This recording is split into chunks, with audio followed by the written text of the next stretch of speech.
Welcome back, lovers of the dark. If you're just arriving and listening to our channel for the first time, prepare to lose sleep tonight. And for the veterans who are already subscribed to Mr. Nightmare Scares You, turn off the lights and lock the doors, because today's story will test all your limits. Before we begin the story, let's meet the person who lived through this terrifying experience. Hillary, 22, from Seattle, Washington, shared this story that will change the way you see the night. Our house was isolated, about 15 miles from downtown Seattle, surrounded by a dense pine forest that seemed to swallow any light that tried to penetrate through the branches. It was one of those nights when the cold cuts through the skin, the thermometers read about 40 degrees Celsius, and the wind blew strongly, swaying the ancient trees from side to side. My mother worked as a nurse and had just left for another exhausting night shift, leaving my younger sister Chloe and me alone at home. We were used to this routine. The feeling of isolation in the middle of the woods was something we had grown up with. But on that particular night, the atmosphere felt heavy, laden with an inexplicable tension that made the hairs on my arm stand on end for no apparent reason. The silence of the house was suddenly broken by a violent impact against the exterior wall of the living room. A dull, massive thud that made the windows tremble and the pictures sway on the walls. It wasn't the sound of a falling branch or a small animal bumping against the wood.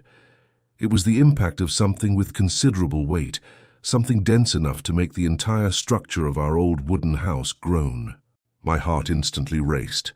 pumping blood frantically as I looked at Chloe, whose eyes were wide and fixed on the wall where the impact had occurred. I tried to remain calm, swallowing hard and whispering to her that it must just be a disoriented bear or an old tree giving way to the strong wind, but I knew deep down that wasn't true. The silence that followed was even worse than the noise, an absolute void where not even the crickets or the wind seemed to dare make any sound, as if the forest itself were holding its breath in pure terror. I stood in the center of the room, clutching Chloe's cold hands, my ears straining to pick up any faint sound from outside. The temperature inside the house seemed to have dropped drastically, and the feeling of being watched began to crawl down my spine like 1,000 icy insects. I slowly approached the large front window, keeping my body partially hidden behind the thick curtain, peering into the darkness of the yard that stretched for about 100 feet to the tree line. That's when I saw the shadow. At first, I thought it was a trick of my terrified mind or the projection of a twisted tree trunk, but the dark shape moved with a disturbing fluidity. It wasn't on the ground on all fours like a common animal, but stood upright on two muscular hind legs, easily reaching over 8 feet in height. The creature walked parallel to the fence with long, deliberate strides, displaying a posture that blended the build of an extremely strong man with the predatory agility of a giant wolf. Absolute panic gripped me, paralyzing my muscles as I tried to rationalize what my eyes were seeing, rejecting the idea that a monster from the darkest nightmares was walking through our yard. I refused to make a sound, pulling Chloe down so we were out of the window's view, silently praying that it would just pass by and return to the depths of the woods from whence it had come. However, the creature stopped abruptly, turning its broad torso toward our house with surgical precision, as if it could feel our fear pulsing through the glass. The dim, yellowish light from our balcony partially illuminated the monumental figure, revealing details that will remain etched in my memory until my last day. It possessed incredibly broad shoulders, covered in thick, dark fur that seemed to absorb the light, long arms ending in hands with sharp, lethal claws that gleamed ominously. The head was indescribable, an elongated snout like that of a wild canine, pointed, erect ears, but the eyes reflected a perverse intelligence, gleaming with a predatory yellowish hue that examined the structure of our house as if assessing the best way to enter. It wasn't just an irrational animal searching for food. It knew exactly what it was doing and was perfectly aware that there were frightened prey inside. With each deep breath the creature took, the cold air formed small clouds of vapor around its snout, highlighting the absurd size of its chest, which inflated and deflated with terrifying force.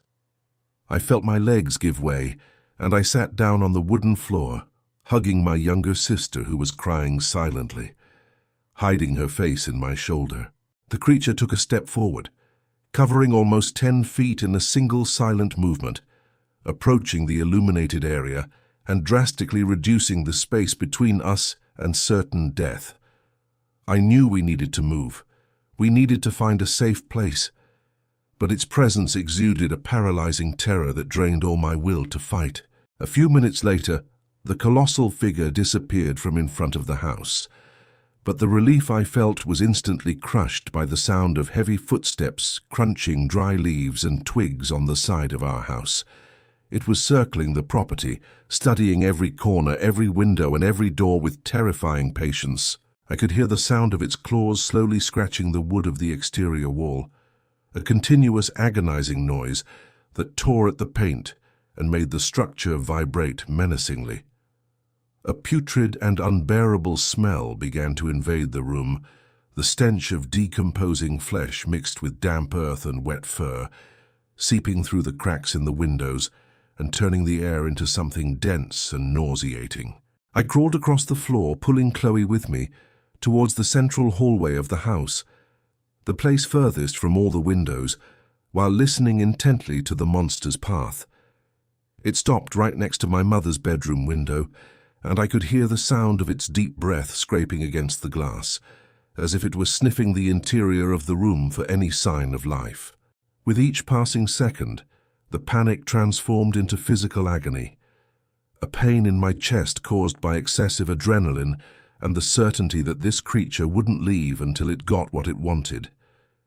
The intelligence in its movements was what terrified me most. It didn't attack blindly. It calculated the weaknesses of the house, moving with the precision of an experienced hunter, cornering its victims. The sound of heavy footsteps ceased abruptly when he reached the back of the house, exactly where our kitchen door was, an old wooden door that always had problems with the lock. An oppressive silence returned, lasting about a minute that felt like an eternity, until it was broken by the most terrifying metallic noise I had ever heard in my life. The brass doorknob of the kitchen door began to turn slowly, forced by a non-human hand that perfectly understood the opening mechanism. He wasn't trying to break down the door with his own weight. The damned monster was trying to open the door silently, trying to enter our house as if he were a human being. My blood ran cold, and I knew that if that old lock gave way, our lives would end brutally right there on the kitchen floor. In a flash of despair and lucidity, I remembered Mr. Henderson, our nearest neighbor who lived about 2 miles down the dirt road, a veteran hunter who knew those woods better than anyone, and who was always armed. I grabbed my cell phone with trembling hands, praying for a strong signal to make a call, while the intense, desperate scratching began to tear at the wood of the back door, indicating that the creature had lost its patience and was about to force its way in. The house my family occupied wasn't just old. It was one of those rustic structures built in the 70s, with about 2,500 square feet of solid wood that seemed to constantly absorb the darkness of the surrounding forest. We were located at the end of an incredibly winding dirt road, almost 10 miles from the nearest main highway, which meant that any call for help would take forever to be answered by the local authorities. The Washington State region is well known for its vast expanses of wooded areas, but our particular plot was completely surrounded by gigantic pine trees that easily exceeded 100 feet in height, creating a thick, natural barrier that blocked even the moonlight and kept the property in an ominous twilight for most of the day. Living in that remote location was always an immense test of psychological endurance for me, as the feeling of isolation was absolute and oppressive, a loneliness that penetrated straight to the bone when the thermometers plummeted to 30 degrees on the harsh nights. The entire structure of the house creaked constantly due to the temperature changes, but we had grown accustomed to it over the years, convincing our fragile minds that the wild nature outside posed no direct threat. an illusion of security that was now being shattered in the most brutal and irreversible way possible. The malevolent presence of that colossal creature outside revealed exactly how pathetically vulnerable we were in our small wooden refuge, transforming what was once considered a loving home into a terrible death trap from which we had no escape without confronting the sheer horror lurking in the shadows of our vast dark backyard. The natural environment surrounding our immense property always carried a dense and enigmatic aura, a practically unexplored expanse of thousands of acres of completely closed forest where wildlife reigned supreme without any human interference. The darkness between the thick tree trunks was so dense that it became almost palpable to the eye, an absolute and suffocating darkness that hid terrible secrets and harbored formidable predators that modern science prefers to ignore and keep secret from the population. That nefarious being that methodically prowled around our house was, under no circumstances, a common and natural inhabitant of those ancient woods. The surrounding forest itself seemed to actively reject its abominable and corrupted presence. On normal nights in the region, the forest was intensely filled with characteristic and organic sounds, the constant wind rustling the tall leaves, small nocturnal animals crawling swiftly through the undergrowth. But on that particular night, a completely funereal and sickly silence had taken over everything, within a radius of at least 3 square miles. The natural predators of our ecosystem, such as the aggressive pumas and the large grey wolves that used to hunt avidly in the region, had fled in terror, leaving the vast territory completely free for that monstrous anomaly to hunt without any natural obstacle. The excessively frigid air nearing 35 degrees and freezing the vapor of our breath now carried only that repulsive odor that violently invaded our lungs, an absolutely putrid and overwhelming smell that clearly signaled the top of the food chain stealthily arriving to claim its new hunting ground. Our only real hope for immediate survival rested entirely on Arthur Henderson, our nearest neighbor, whose large fortified property lay about 2 miles away, winding down the main dirt road. Mr. Henderson was a seasoned war veteran who lived a reclusive life, a man of very few social words, but possessing an extremely deep and surgical knowledge of extreme survival and tracking tactics in dense woods, boasting many decades of experience as a professional hunter and local guide. His house was designed like a veritable impenetrable fortress, fully equipped with modern motion sensors, high-resolution security cameras, and a diverse arsenal of weapons that could easily repel large invaders, something my mother always considered the paranoid exaggeration of a traumatized man, but which in that moment of absolute despair seemed to be the most intelligent and sensible precaution in the modern world. He knew every hidden inch of those dark woods perfectly, and had mentioned seriously a few times in very rare and enigmatic conversations with us that the dense local forest secretly harbored some ancient dangers that didn't walk on 4 legs and should never be sought out or provoked by ordinary human beings. Back then, we innocently thought they were just traditional campfire stories invented to scare new residents from the big city, mere urban legends about nefarious encounters on empty highways, but the monstrous and perfectly tangible reality that was scratching at our fragile back door tragically validated every dark syllable he had uttered in the past. The immense urgency to contact Henderson instantly became my only rational mission in that dark and freezing corridor, for I knew with mathematical precision that the state police force would take at least 40 agonizing minutes to cross the enormous distance from the paved highway to our isolated plot. As I desperately tried to dial Henderson's emergency number on my cell phone, the suffocating atmosphere around us seemed to shrink dramatically, the heavy atmospheric pressure inside the old house becoming unbearably dense, as if the very wooden structure was about to violently collapse under the overwhelming psychological terror that filled the air. I could clearly feel the intense, paralyzing cold, radiating rapidly from the old wooden floor directly to the bones of my trembling knees, the ambient temperature mercilessly dropping to well below 40 degrees due to the approaching West Coast winter. But the excessively icy sweat that poured incessantly down my pale face had absolutely no relation to the weather conditions of that sinister night. The full awareness of our extreme physical fragility was profoundly distressing and devastating. We were a mere 20 feet away from a colossal and relentless predator that possessed more than enough muscular strength to tear a grown man in half with its bare hands. The dense darkness of the central hallway thankfully concealed us from the direct, predatory view of the front windows, but the severe sensory isolation drastically increased the level of my mental paranoia, transforming every tiny, subtle noise of the wood expanding from the cold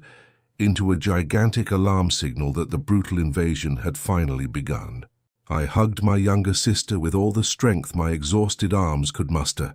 feeling her fragile, terrified body tremble uncontrollably against my tight chest, while my tormented mind repeatedly projected the most terrible and bloody scenarios that would surely occur if the rusty kitchen lock finally succumbed to the furious, precise, and terribly methodical attacks of that abomination. The pale, ghostly glow of my cell phone's small screen was now the only vital source of light in the dense darkness of our makeshift refuge, dimly illuminating the keyboard as I mentally begged with all my might that the weak signal, notoriously unreliable in those miles far from civilization, wouldn't cruelly abandon me at the most critical and decisive moment of my entire existence. Each new muffled, persistent scratch coming directly from the back of our residence acted painfully as a cruel, lethal countdown, a macabre and constant reminder that the gigantic, stubborn, and ferocious intruder was not at all willing to give up on invading our small private sanctuary of protection. The dialed number rang once, twice, and 3 times consecutively in an agonizing way, and each long second of pure waiting seemed to painfully stretch the mesh of time towards infinity, mercilessly torturing my nerves, already completely frayed by overwhelming panic and the extreme need to maintain absolute silence in the room. I couldn't scream in terror. I couldn't speak or even whisper in a slightly audible tone, because any slightly louder noise could immediately reveal our exact strategic position within the house's architectural plan, fatally guiding the giant, perversely intelligent monster directly to our vulnerable location in the dark. My younger sister's short, desperate, panting breath was sadly the only human sound I could identify amidst the tension, contrasting sharply with the violent, brutal attacks that continued rhythmically and calculatingly at the back door. When I finally heard Mr. Henderson's deep, tired and rather rough voice echoing from the other end of the unstable telephone line,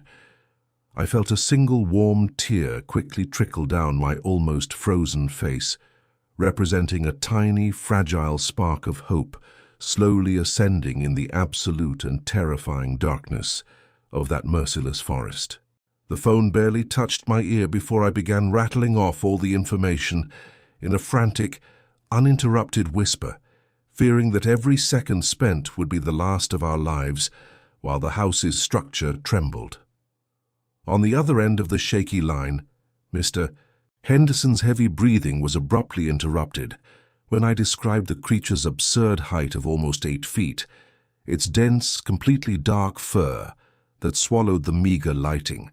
and the grotesque bipedal form that was at that very moment trying to force open the lock on our kitchen door with an intelligence no wild animal should possess. Instead of questioning my sanity, as any rational adult would under normal circumstances, or condescendingly suggesting it was just a large, disoriented bear wandering through the dense woods of the Seattle area, his response was laden with a chilling, terrifying urgency that instantly confirmed all my worst nightmares without a doubt. He ordered, without any room for discussion and imbuing that single stern directive with all the authority of a war veteran, that my sister and I immediately lock ourselves in the innermost and most secure room of the house, completely isolated from any outside access or thin dividing wall that could be easily destroyed. He stated categorically that he was already getting his large-caliber hunting rifle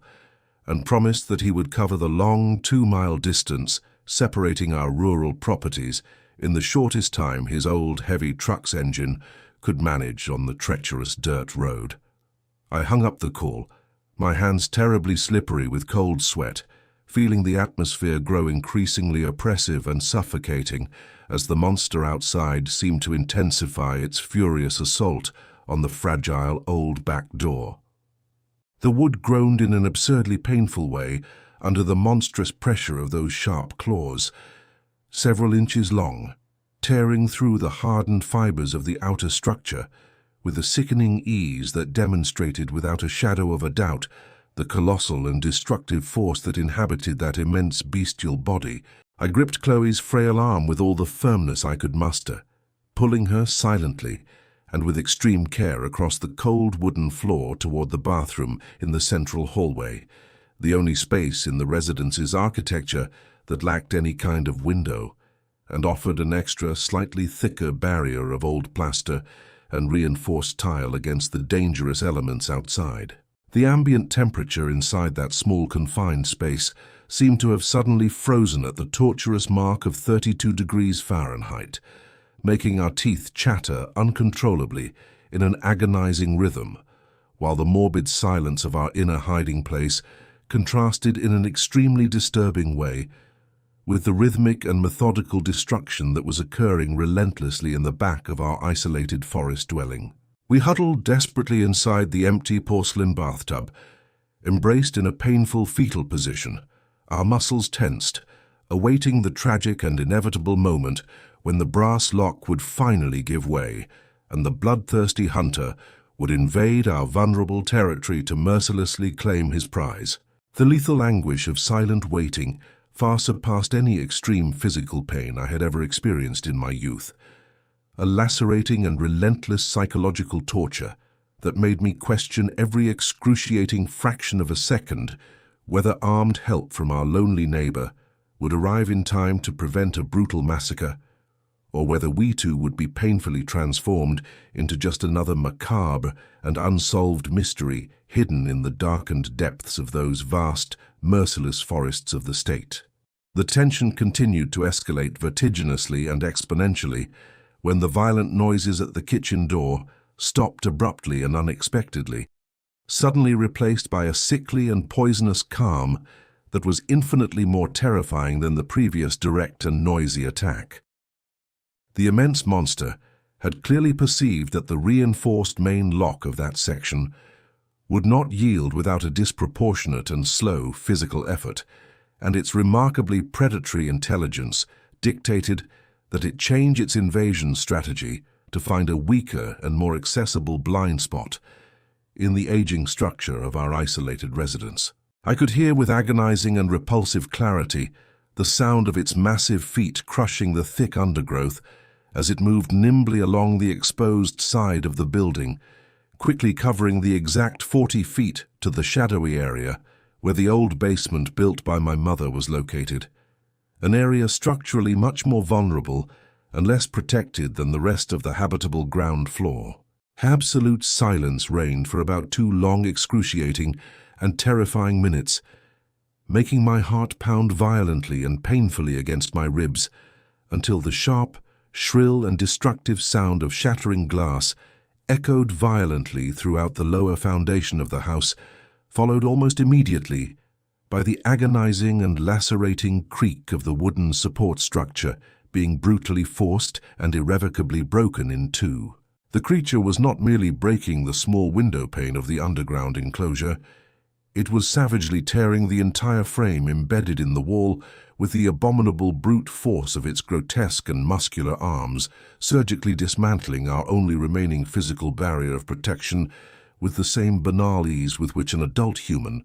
would tear a damp cardboard box in half. Little Chloe's latent panic reached a critical and uncontrollable level at that precise moment,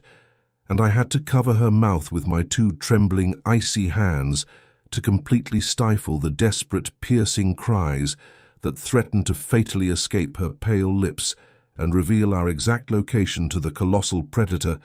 that had just opened a huge, dangerous breach in the lower perimeter of our family home. The extremely strong current of icy, highly cutting air that early morning, mercilessly marking something around 28 degrees Fahrenheit, quickly invaded the central ventilation ducts of the wooden floor, bringing with it in an overwhelming way that unbearable and extremely nauseating odor of wet rot, excavated earth and imminent death, filling every claustrophobic cubic centimeter of our small refuge hidden in the bathroom with the pure and concentrated essence of the most absolute and ancestral terror. Deep in my terrified soul, I knew he was trying to squeeze his immense, coarsely haired body, easily weighing several hundred pounds, through the newly created narrow opening of the dark basement, and the scraping sound of his tense muscles violently rubbing against the jagged, splintered edges of the broken wall sent indescribable, paralyzing chills down my paralyzed spine. With each agonizing second that passed in that dense darkness, the sinister, unwavering conviction that he would easily find an unimpeded path to the inhabited first floor solidified darkly in my exhausted mind, transforming our paralyzing agony into a terrible, lethal and relentless countdown to our inevitable and fatal encounter with the darkness. The overwhelming psychological horror of being relentlessly hunted within our own beloved home reached indescribable and disturbing levels when I heard, perfectly and without any interference, the dull, intensely heavy sound of the monstrous creature's first step, landing on the cold, uneven cement floor of our abandoned basement. It had definitively invaded the dark lower level of the building, and its mere massive presence down there caused a perceptible and intimidating physical vibration through the old wooden planks of our ground floor, a terrifying, organic, and constant demonstration of its colossal body mass and destructive force without any comparison in the known natural realm. The giant predator began to move with a slow and highly disturbing caution through the lower enclosure, walking heavily among the dusty old boxes and heavy antique furniture stored for years by my family, sniffing the confined space with deep, damp, noisy breaths that reverberated through the hollow metal heating ducts like true demonic and ghostly whispers coming directly from the darkest depths of earthly hell itself. The animalistic and characteristic stench of the beast became so absurdly concentrated and putrid that I began to feel sharp, constant pangs of severe nausea churning my completely empty stomach, desperately and painfully struggling to control the involuntary physical spasms and maintain the absolute funereal silence that was our only tenuous and fragile remaining protection against the irrational and bloodthirsty fury of the intruder. The ambient temperature continued to plummet uncontrollably down the hallway, the icy wind whipping near the house, marking a severe 29 degrees Fahrenheit and punishing our fragile and insufficiently warmed extremities, while the fearsome and heavy, methodical steps of the monster began to approach in a highly menacing and directional manner the old, rotten wooden staircase that connected the dreadful, dark basement directly to the long central corridor where we were meticulously hidden and terrified. Each time the immense, monstrous paw, lethally laden with long, dark claws, landed with all its weight on the thin and highly unstable steps of the old framework, the underlying wood let out a loud, prolonged, and protesting groan, sadistically revealing the slow dragging and highly calculated ascent of that terrifying abomination towards our fragile and defenseless main floor. He was climbing the ramp with total focus, step by step in an excruciating way, sadistically and purposefully prolonging our mental torture, fully aware of the viscerally paralyzing effect his inevitable approach had on the minds of the young prisoners, cowardly cornered and shivering with cold at the top of the cramped staircase. The total and oppressive darkness of our small bathroom space seemed to physically close in around us in a suffocating way, quickly creating an absurdly claustrophobic cocoon of absolute panic and relentless despair. While I squeezed Chloe's small, trembling hand with such force that my aching knuckles turned completely white and tingled incessantly. The deep, guttural sound of heavy, hissing, intensely animalistic breathing was now positioned a mere 15 feet from our exact location, physically separated from us only by a weak and insignificant dividing door of thin, hollow wood that would offer absolutely no resistance to impact against a direct and lethal attack from that ferocious, tireless, and utterly destructive giant. The unbearable peak of my profound despair manifested in its fullness precisely when I perceived a dense, monstrous, and gigantic shadow, incredibly much darker than the cold night outside, completely blocking the minimal and tenuous sliver of ambient light that entered through the lower part of the doorframe of our highly vulnerable hiding place. The abysmal and horrifying entity stopped directly in front of the narrow access door to the central bathroom, where we were crammed. The brutally massive presence of that black body completely blocking the passage of any tiny draught of air and transforming the cramped, confined space into a truly unbearable chamber of indescribable, paralyzing, and suffocating psychological torture. I could distinctly hear the grotesque, moist, and unmistakable sound of the perverse creature's immense dark nose aggressively sniffing the lower crack that connected to the dark corridor, forcefully sucking the room's meager oxygen with a violent and desperate force that horribly evidenced its insatiable ancestral hunger and the unwavering certainty that it had finally found exactly the prey it had been searching for during the long, dark night in the middle of the woods. The extremely harsh, dry, and agonizing sound of its enormous claws, made of thick black keratin, slowly scraping up and down against the fragile painted surface of the hollow wood, sounded terrifying, like a thin, cold blade methodically sliding across my own vulnerable skin. Each tiny movement, meticulously planned with remarkable coldness to inflict the maximum degree of inhuman psychological terror possible before carrying out the physical and irreparable slaughter that would inevitably be imminent. Suddenly, as if it had abruptly and completely lost all its morbid interest in slowly and deliberately forcing our last protective barrier, the creature abruptly interrupted the sonic torture of the scratching and abruptly changed its unpredictable predatory invasion tactic, slowly moving away from the restricted doorway with incredibly wide and heavy strides that made almost all the thin side walls of the enclosure tremble dangerously and incredibly frighteningly. He hurried swiftly into the wide expanse of the adjacent main corridor, and in a single brutal, monstrous, and absurdly explosive movement that seemed to brazenly defy all rational laws of physics known to humankind, violently propelled the hundreds upon hundreds of pounds of his heavy, colossal body upward, reaching and violently shattering the fragile, false ceiling structure of the residence. The noise of the violent, dry impact of his brutal arrival on the cramped upper roof was so absurdly intense and loud that a dense, colossal cloud of old, accumulated dust, ancient soot, and fine, fragmented plaster rained down intensely and incessantly upon us through the rusty grate of the narrow internal ventilation duct, mercilessly covering our faces, bathed in hot, salty tears, with a suffocating and asphyxiating layer of grayish dirt.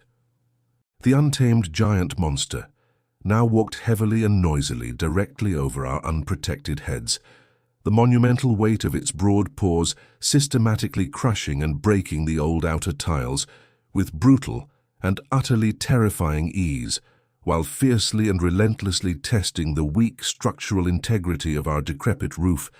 in its furious and persistent attempt to find the weakest point in the architecture to fatally collapse everything on top of us. The loud, continuous, deafening noise of the heavy upper timber cracking and gradually giving way under the destructive footsteps of the formidable predator sent successive, paralyzing waves of excruciating panic through every tiny fiber of my frozen body, transforming our beloved and protective, once peaceful home into a brutal, inescapable death trap that was dangerously and progressively collapsing from top to bottom. The painful sensation of absolute powerlessness both physical and mental, was oppressive and overwhelming. There was absolutely no safe and intact place we could flee to. There was not the slightest possibility of fighting on equal terms against it, leaving us only with the pure, indescribable, passive and agonizing anguish of waiting for those gigantic, lethal canine jaws to definitively tear the last piece of plaster that separated us and put a brutal, painful, and highly definitive end to our unjust, relentless torment in the middle of that frigid, rainy dawn in the vast state of Washington. The last burning, fragile drop of hope for imminent salvation seemed to have evaporated completely and utterly, just as a huge, thick, generous chunk of the plasterboard slab, violently and without warning, gave way in the center of our cramped hallway ceiling, instantly revealing the terribly dark and terrifying sight of the dense darkness belonging to the old, dirty attic. A striking fact perfectly indicating that the colossal, wild and stubborn creature was undeniably very close to invading our fragile and vulnerable ground floor with full force, roaming over us in a destructive and highly catastrophic assault. The giant, hairy monster,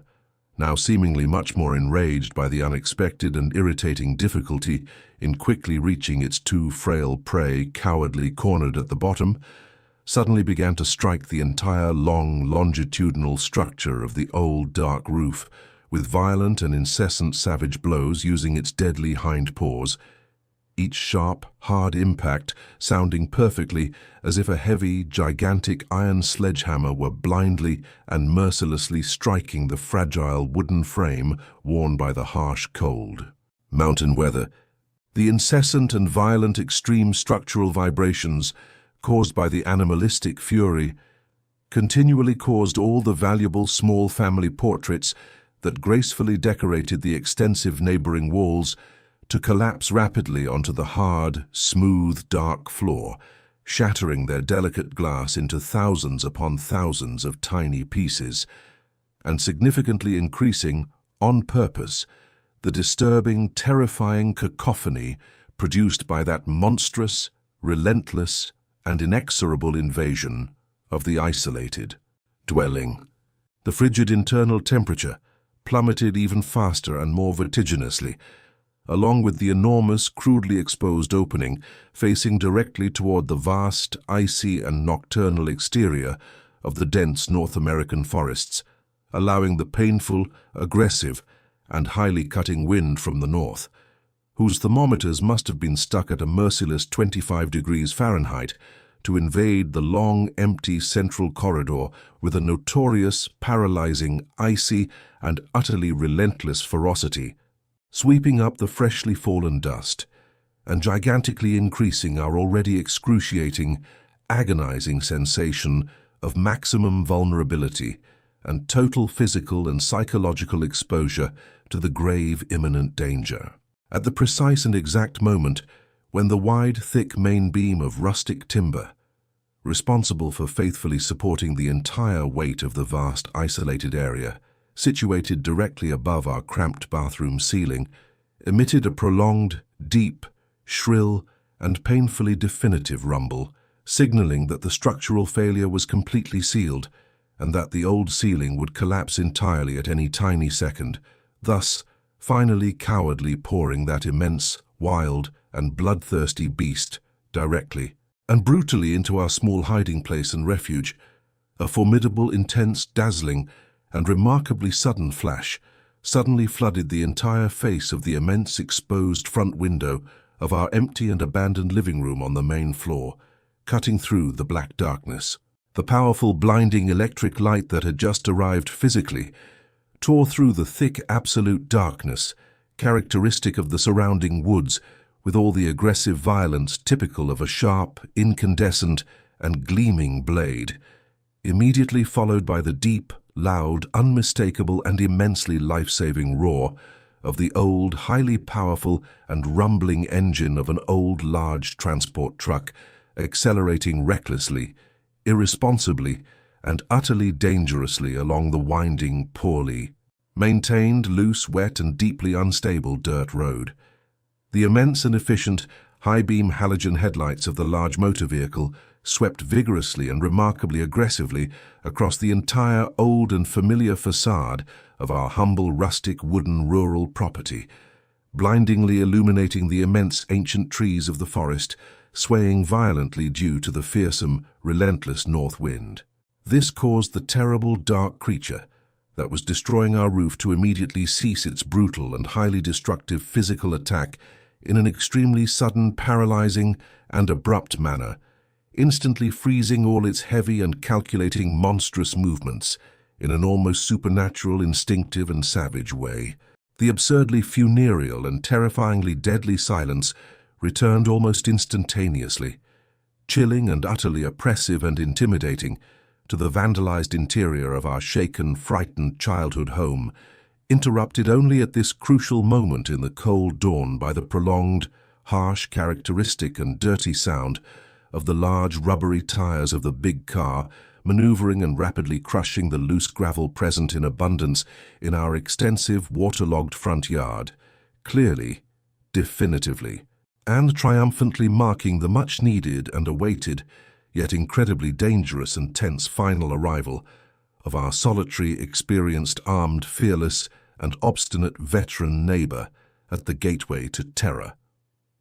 The growing invisible, dangerous, and latent tension thus finally reached its dangerous, unbearable, indescribable, and utterly dizzying physical limit within our frozen bodies. The gigantic and terrifying, colossal, formidable predator, nimbly positioned above, not only knew and clearly perceived through its sense of smell that a fearless, large, and real external human challenge had just brazenly entered and invaded its restricted, territorial, and temporarily demarcated hunting grounds, but also seemed to be, in that brief space of time, instinctively preparing cautiously and incredibly eagerly to unleash a deadly and inevitable clash of gigantic proportions against this valiant, new, dangerous threat that, unaware and insolently, dared to defy danger and directly interfere heroically in its intended banquet and violent nocturnal feast, isolated and cowardly directed towards us. The aggressive, constant roar of the heavy truck's diesel engine was suddenly cut off outside the property, plunging our once chaotic surroundings into an utterly suffocating and perversely distressing silence that seemed to fill every square inch of the frigid air. The immense, monstrous creature that had previously frantically torn our roof apart with furious blows had completely halted its lethal and destructive assault, freezing its predatory movements in such an instantaneous and supernatural way that the heavy wooden structure above us ceased creaking altogether. I could physically feel the focused attention of that monstrous aberration shifting from the two of us, huddled in the dark bathroom, to focus entirely on the new armed human threat that had just invaded its vast hunting grounds in front of the isolated house. The frigid air that surged through the hole in the roof, mercilessly marking something around 20 degrees Fahrenheit, punished our exposed skin, but paralyzing fear prevented our bodies from daring to tremble audibly, fearing to once again attract the bloodthirsty fury of that demon imprisoned on our property. The intensely bright, blinding light of the powerful halogen headlights of the large vehicle aggressively cut through the absolute darkness of the yard, and some isolated beams of this incandescent illumination managed to penetrate through the destroyed cracks in the walls, painting distorted and ghostly shadows in the long, dusty corridor. I could hear with crystal clear and terrifying clarity the unmistakable sound of the heavy metal car door being opened and closed firmly, followed by the rustic and calculating noise of Mr. Henderson's heavy leather boots slowly crushing the fine gravel scattered across the damp, frozen ground in front. He walked with extreme professional slowness, his measured steps indicating that the experienced veteran knew exactly the colossal and deadly danger he faced in those dark woods, maintaining a safe distance of at least 40 feet from the compromised structure of our residence. Above us, the lethal and stealthy beast began to move with a lightness and precision absolutely impossible and incompatible with a colossal monster that must have easily weighed over 600 pounds of pure concentrated muscle and massive bones. It was crawling undetectably along the extensive slope of the front roof, preparing its gigantic body to deliver a deadly and cowardly attack from above, patiently awaiting the exact moment when the lone hunter would get close enough to enter its lethal and indefensible attack range. The psychological tension in that cramped, confined space became so thick and massive that I found it extremely difficult to draw the necessary oxygen into my own aching lungs, hugging my younger sister with desperate strength, while the real bloodiest battle for our ultimate survival was about to begin just a few feet from our terrified heads. The exact split second in which the monstrous predator decided to abandon its hiding place in the high shadows of the ceiling will be an image perpetually etched in fire in my weakened and traumatized mind forever. The beast propelled its immense body mass forward in an absolutely brutal and devastating leap, plummeting from a height of over 15 feet directly toward the rocky front patio, landing on the frozen ground with an impact so massive, dense, and formidable that the earthen floor trembled violently beneath the fragile foundation of our wooden house. When the terrifying creature finally rose fully to its astonishing bipedal height under the incandescent direct light of the truck's headlights, the totality of its indescribable physical horror was cruelly revealed, displaying anatomical dimensions that openly defied any acceptable natural biological logic. It stood imposingly more than 8 feet above the snowy ground, displaying exaggeratedly broad shoulders that supported incredibly long and muscular arms, ending in sharp, lethal claws that measured several inches of pure, darkened, curved terror. The fur covering its massive body was not like that of an ordinary forest animal. It was a dense, matted, and profoundly black texture that seemed to maliciously absorb the light around it, exuding an odor of wet rot so strong that the icy night wind spread nausea throughout the muddy terrain. The abomination's face was the most genuine vision of absolute and unspeakable evil, an elongated canine snout filled with double rows of serrated teeth that dripped thick, yellowish saliva, but with eyes that lacked the irrational, instinctive emptiness of a hungry beast. His eyes were large, bright, yellowish orbs overflowing with a perverse, sadistic, and utterly calculating intelligence, observing the small armed man standing a few feet away with a mixture of ancestral hatred, predatory disdain, and an insatiable hunger for violent destruction. Mr. Henderson, displaying an unwavering and stoic courage that only decades of experience in extreme conflict could forge in a human soul, did not flinch an inch before that lethal mountain of muscle and sharp claws. He raised his heavy, high-caliber hunting rifle with admirable firmness and locked his sights directly onto the vast, robust center of the diabolical creature's dark chest. The two opponents locked in a silent, static, and deadly visual duel under the frigid northern breeze that made the surrounding tree branches sway like silent witnesses to an imminent and inevitable massacre. The monster made no immediate rash attack.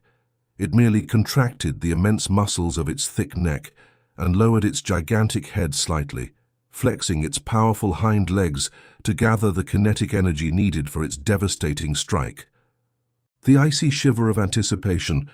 was suddenly torn apart and pulverized by the explosive, monumental, and deafening sound of the heavy hunting rifle firing,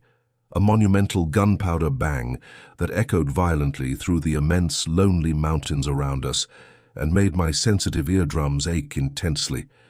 The destructive and lethal force of the thick lead bullet, fired by the veteran, struck with extreme surgical precision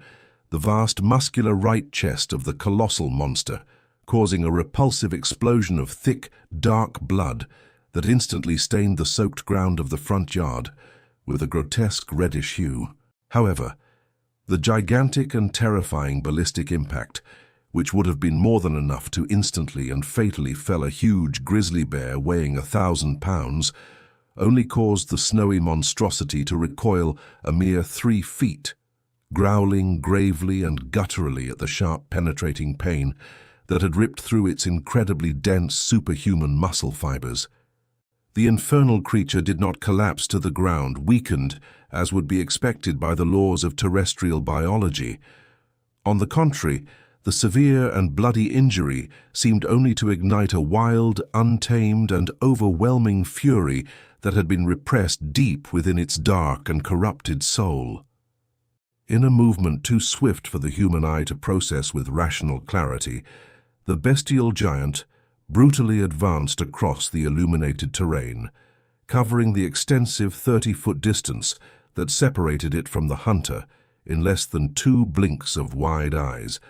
a display of astonishing and terrifying physical agility for a being of such gigantic body mass. Mr. Henderson demonstrated enviable agility for his advanced age, quickly attempting to eject the empty cartridge from the metal chamber of the long gun to desperately make another saving shot.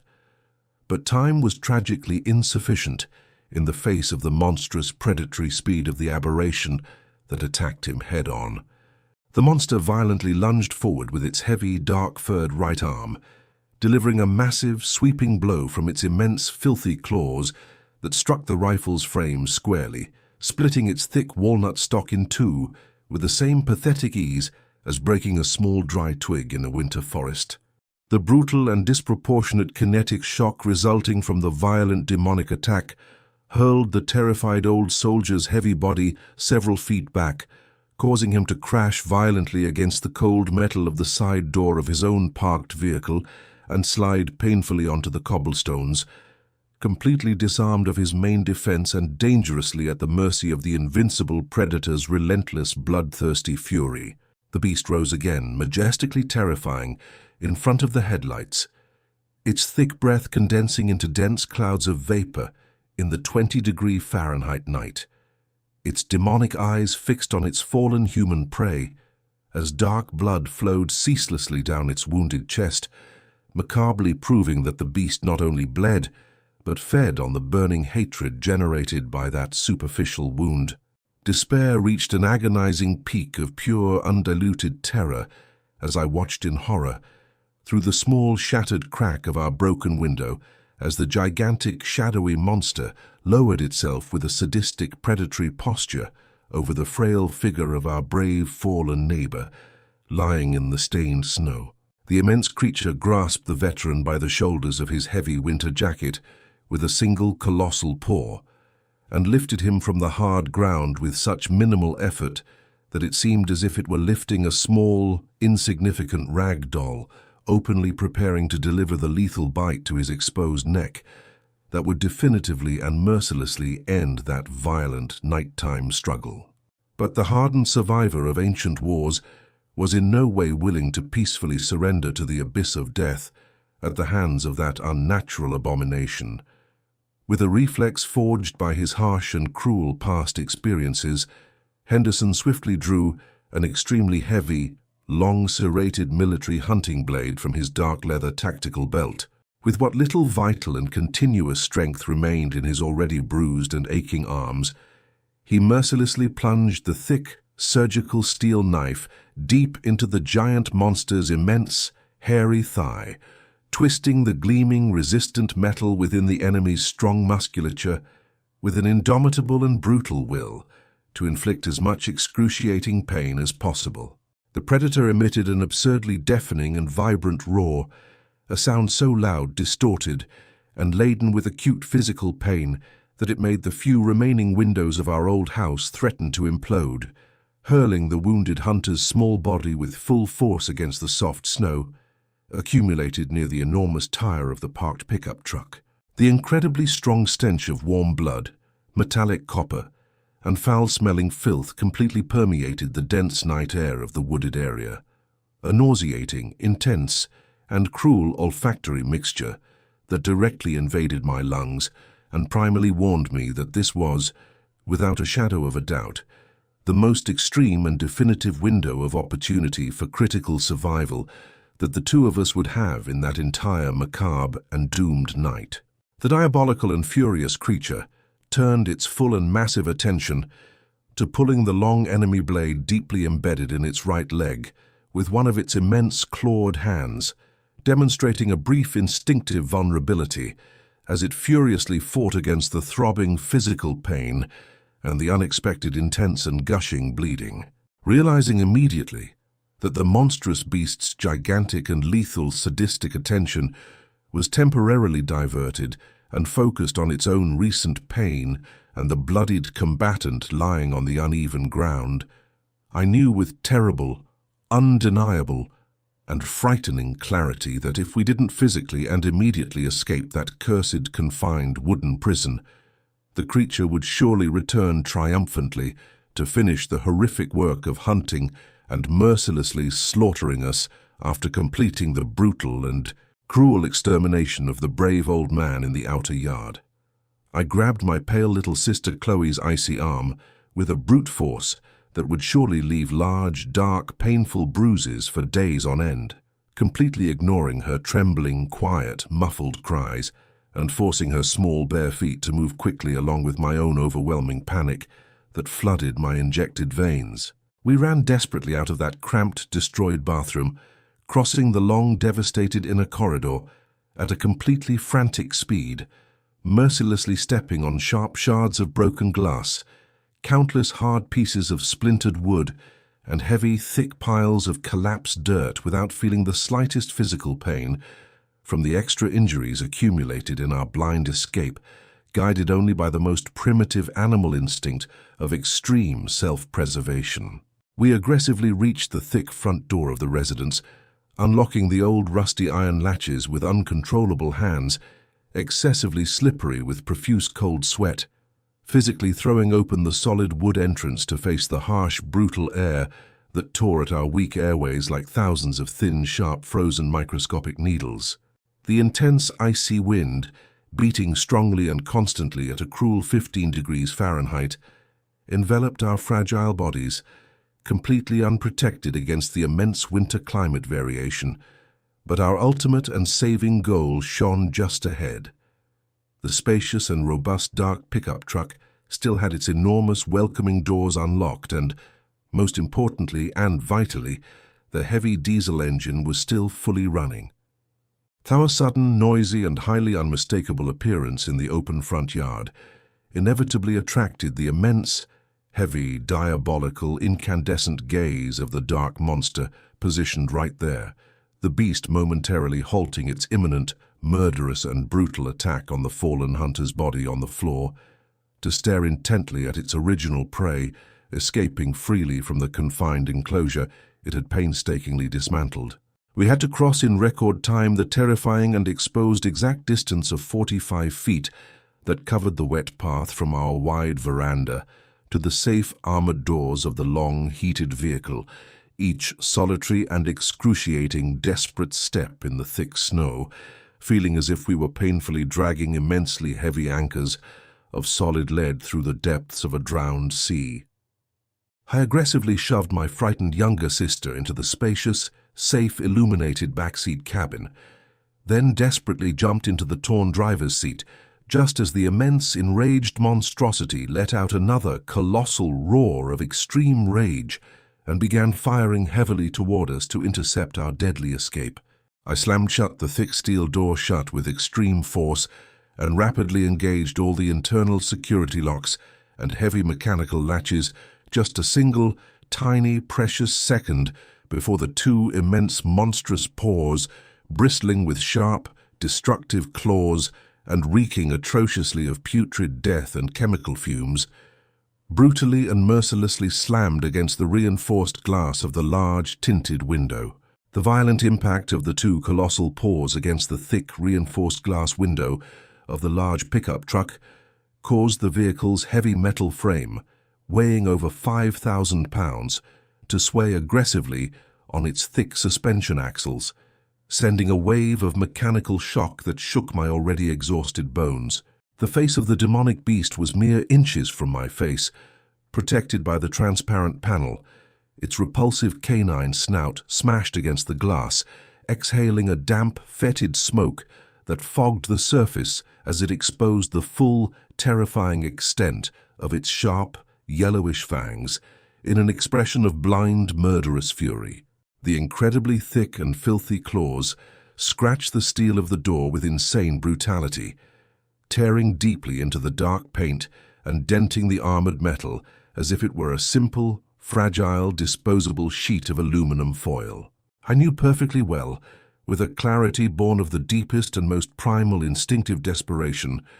that special resistant glass designed to withstand the heavy impacts of mountain rocks would not withstand the continuous blows of a monster possessing muscular strength superior to that of any animal catalogued by modern science throughout the vast territory of the United States. However, amidst my own paralyzing and suffocating panic, my terrified eyes caught a small, painful movement in the rocky front yard.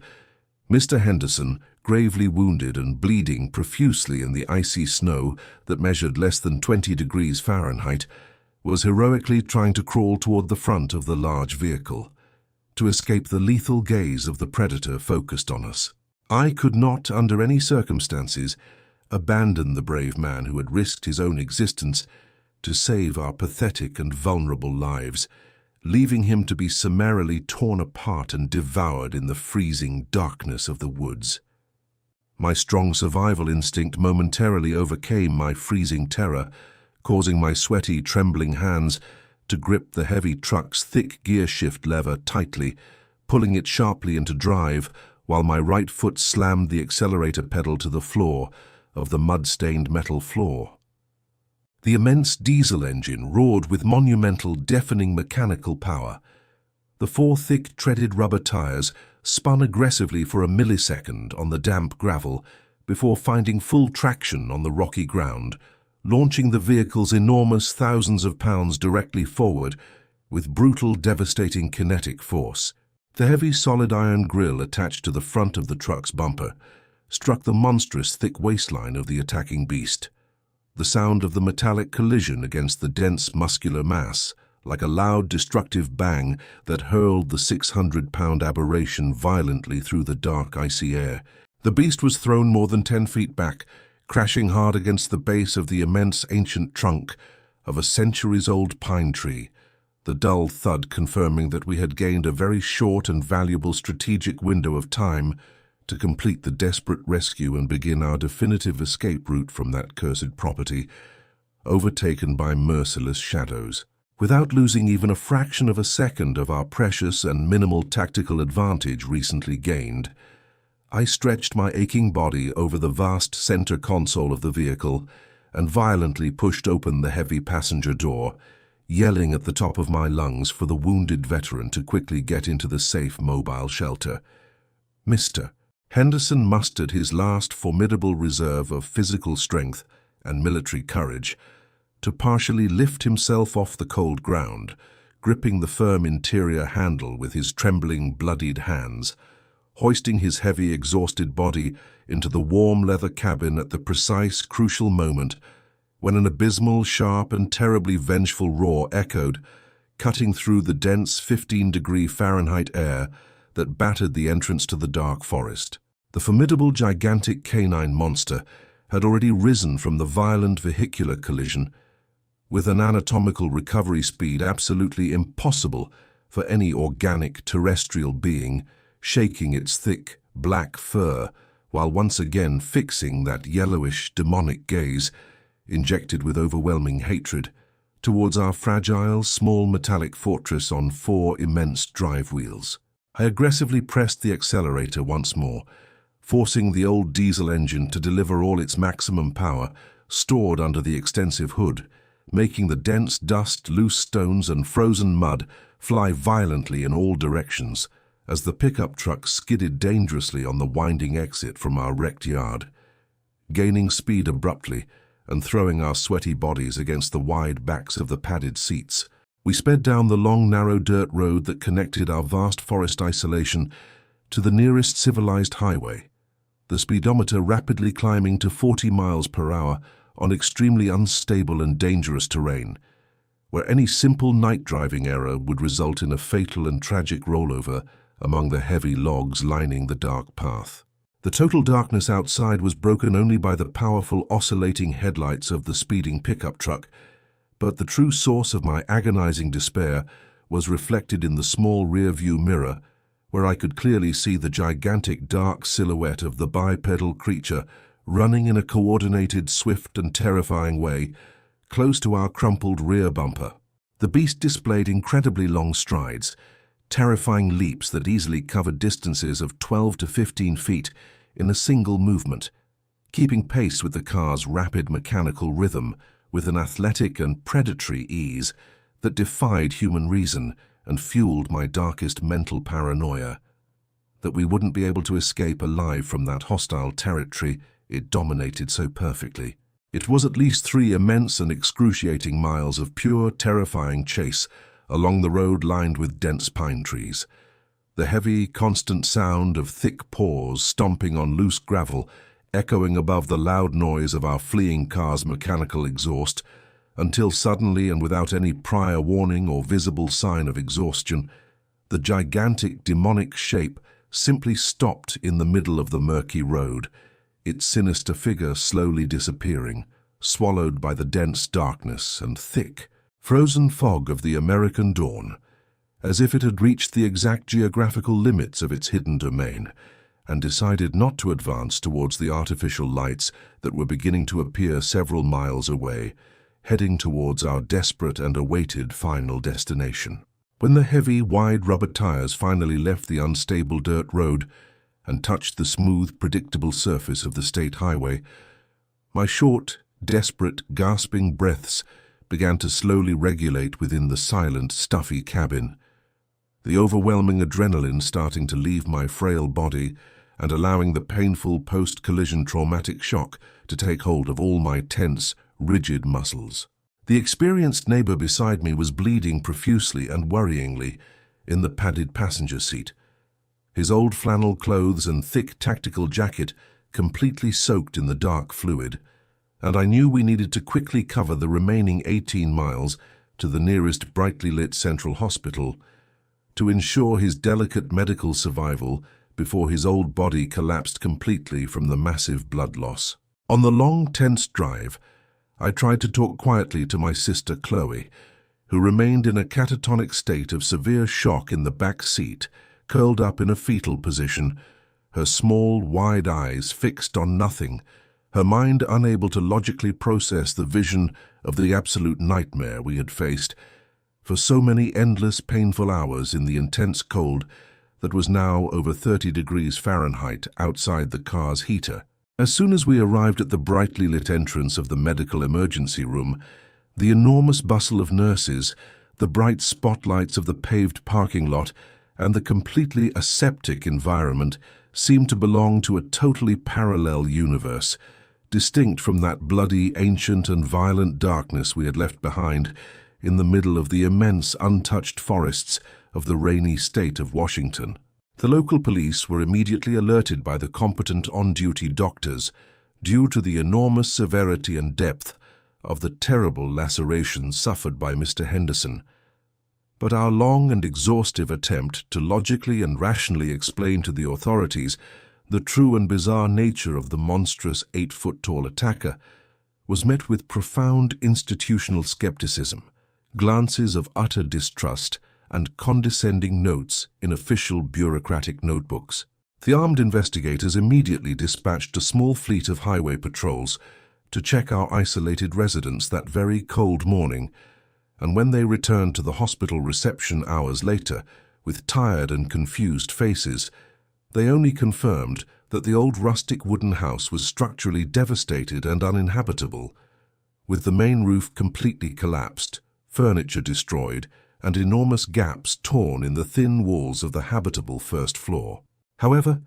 the extensive conclusive police report they signed the following morning blindly and utterly stubbornly pointed to the fact that all the incalculable material and physical damage had been caused exclusively by the atypical invasion of a black bear of abnormal proportions and weight far above the average recorded in the country, justifying the immense 18-inch footprints in the yard, the violent and brutal break-in, and the extensive dark scratches on the back wall as mere standard. Wild behavior in an insistent search for easy food stored for the harsh winter ahead, purposefully and pathetically, ignoring all our vivid, detailed, and highly terrifying eyewitness testimony of that infernal dawn. Our old isolated family property on the edge of the vast deep forest was never visited again by any member of our small, traumatized family. We literally abandoned all our significant material possessions, old winter clothes, and emotional mementos trapped within those thick, condemned walls to move permanently that same month to a tiny yet safe and cramped apartment located in the bustling, brightly lit, solid concrete center of the great city of Seattle, far from any significant cluster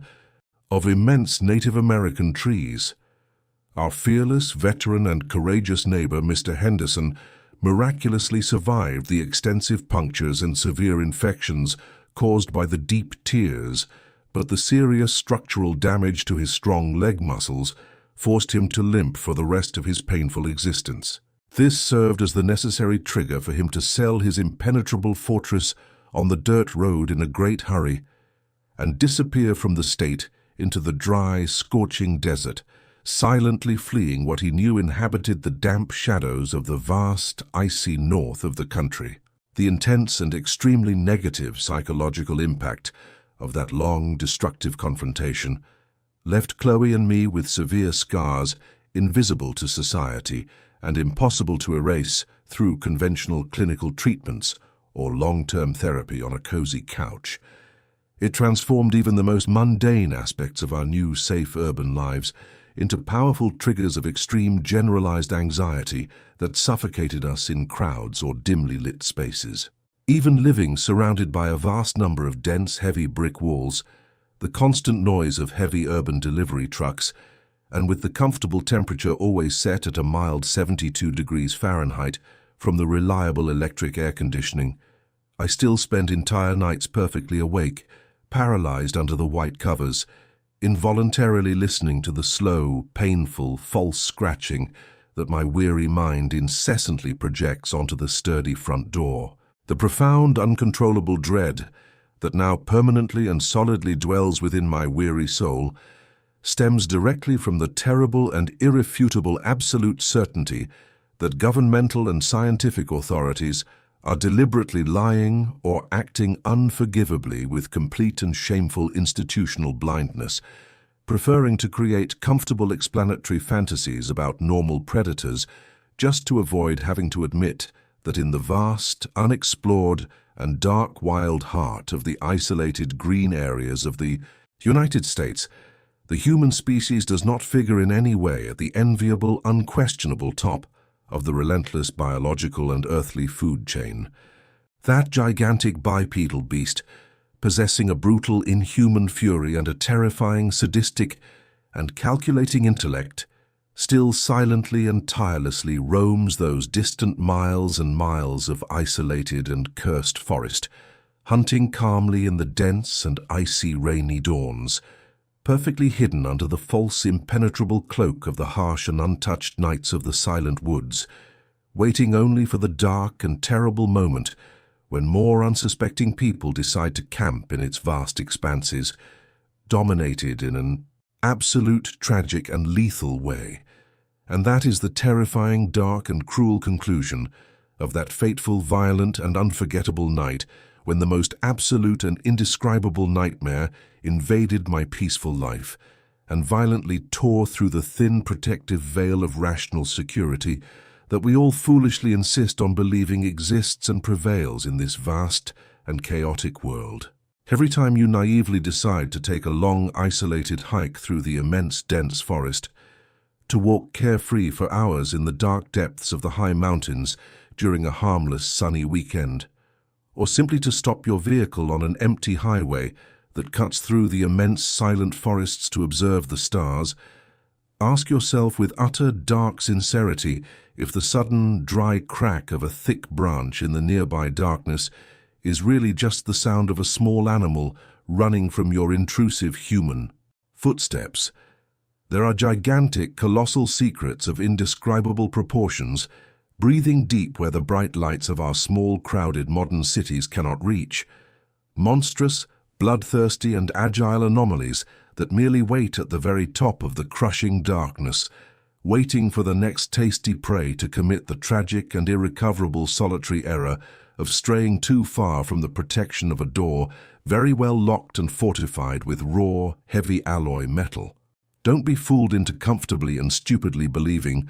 the harmless scientific version disseminated by the media and local authorities that the dangers of nature are entirely limited to four-legged predators duly catalogued in children's textbooks, because the indescribable terror and overwhelming fear that I faced head-on walked proudly upright, full of concentrated hatred and displaying a smile full of lethal fangs. If this disturbing and extremely panic-filled story has somehow managed to ignite a truly chilling spark of ancestral distrust towards the untouched darkness of the woods, be sure to immediately share it with those who love camping alone and need a strong preventative warning that could save them from disastrous and unwanted ends. For those who admire and avidly consume authentic accounts that will challenge all their rigid, established beliefs,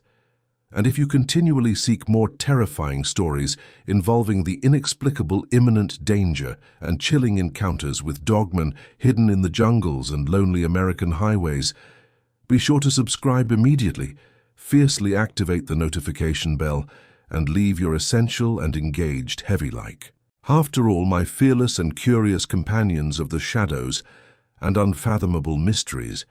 it is precisely to test to the maximum all the limits of your precious psychological and physical courage that the Mr. Nightmare Scares You channel exists on YouTube to deliver the best of unfiltered terror. Always stay highly secure within your well-lit areas. Always blindly trust that sudden instinctive sixth sense that makes the back of your neck tingle in deserted and silent environments. Lock all doors securely when the strong winter winds beat against your roofs, and may you forever have the most pleasant, peaceful, and serene dark nights. If you can manage to close your eyes after this long and terrifying dawn I've described,